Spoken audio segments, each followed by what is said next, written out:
사진이 좀 작긴 합니다만 승용차의 차체가 심하게 일그러져 있고 뒤로는 화물차의 모습이 보입니다. 지난주 금요일 전남 여수의 한 도로에서 일어난 교통사고 장면입니다. 이 끔찍한 사고로 3살 배기 어린 딸과 어머니가 숨을 거두고 말았습니다. 단란했던 가족의 행복을 송두리째 빼앗아간 교통사고. 알고 봤더니 음주운전에 의한 사고였습니다. 안타까운 사연을 뉴스 따라잡기에서 자세히 취재해봤습니다.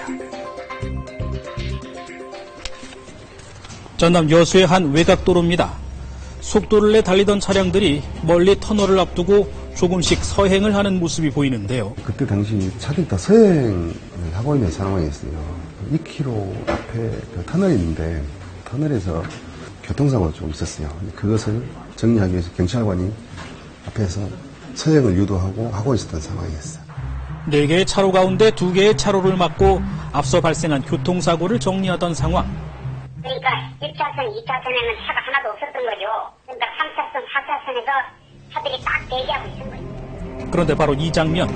갑자기 커다란 화물차 한 대가 무서운 속도로 나타나더니 2차로에서 아슬아슬하게 다른 차량을 피해 1차로로 이동합니다. 차 요즘 그러면 제 차를 쓱 운전대 쪽으로 딱 들으면서 가서 저기 한 50m 정도 가서 가드레일을 들어박은 거죠.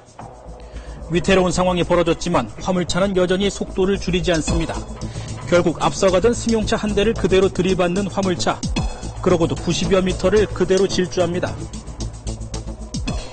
지그재그로 운전한 거죠. 다시 1차로에 앞서 충격에 피해 차량을 딱 충격하고 가면서 가드레일을 붙여요. 꼭 92m를 밀어붙입니다. 가드레일에 부딪히고 나서야 겨우 멈춰선 화물차. 트럭에 밀려난 승용차는 차체가 종이장처럼 일그러졌습니다.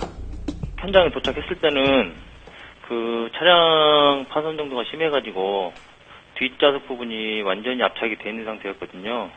그래서 딱 봤을 때는 운전자, 그러니까 아빠죠. 아빠만 보이고. 승용차 운전석의 30대 남성은 흐릿하게나마 의식이 있어 보였습니다.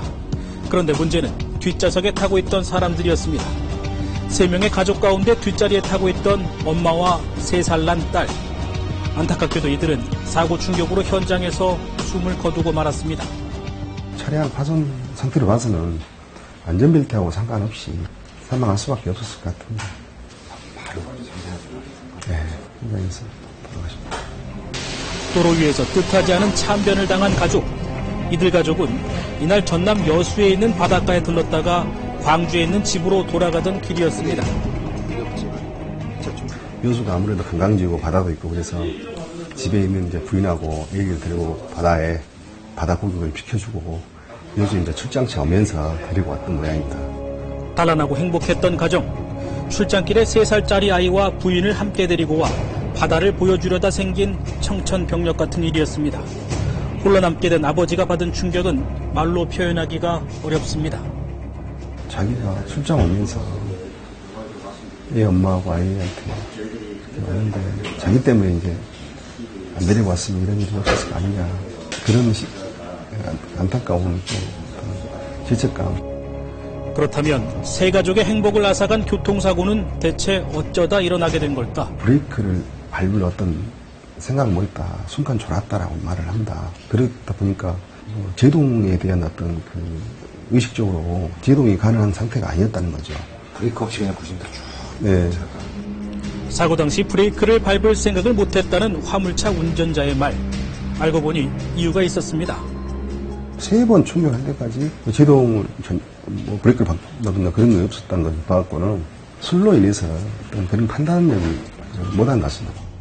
20톤 화물차로 전국을 돌아다니며 배송 업무를 한다는 김모 씨. 김 씨는 사고 당일 아침 하역 작업을 하면서 맥주를 마셨다고 했는데요. 아침에 8시 반에 도착해서 9시 반에 이제 물건을 하역하면서 피곤하기도 하고 그랬으니까 500cc 그 캔맥주를 한 개를 먹습니다. 사실 여기서만 그쳤어도 어땠을지 모릅니다. 그런데 운행을 앞둔 김 씨의 음주는 여기서 끝이 나질 않았습니다. 하역이 끝나고 이제 혼자 점심을 먹으러 가서 반주로 소주 한 병을 먹어요. 근데 이제 이 기사가 오후 6시에 순천에서 배차가 있어요. 그러니까 자기는 자기 생각은 이렇게 술을 먹고 한숨 자면 괜찮겠지 하고 아니라는 생각에 의해서 이제 술을 마신 것 같아요. 술을 마신 다음 화물차에 올라 잠시 눈을 붙인 뒤 몇 시간 뒤 다시 운전대를 잡은 김 씨. 덥잖아요. 제대로도 못 쉰 상태에서 또 배차 시간은 또 있고 그래서 굉장히 좀 필요하기도 하고 졸음도 오고 아마도 그 운전이 상당히 그 정상적인 운전이 곤란한 느꼈을 거예요. 근데 어쩔 수 없이 자기는 그것 때문에 배차 시간 때문에 운전을 강행한 것 같아요.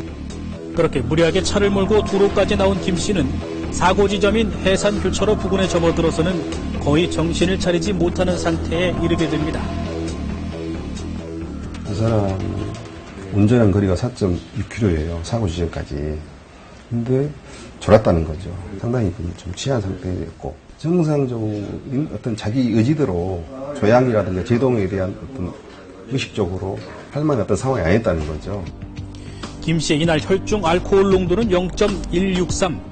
면허 취소 기준을 한참 초과한 만취 상태였습니다. 자기도 이제 그 사고 이후에 후회를 많이 하죠. 아니라고 생각했었다고. 자기도.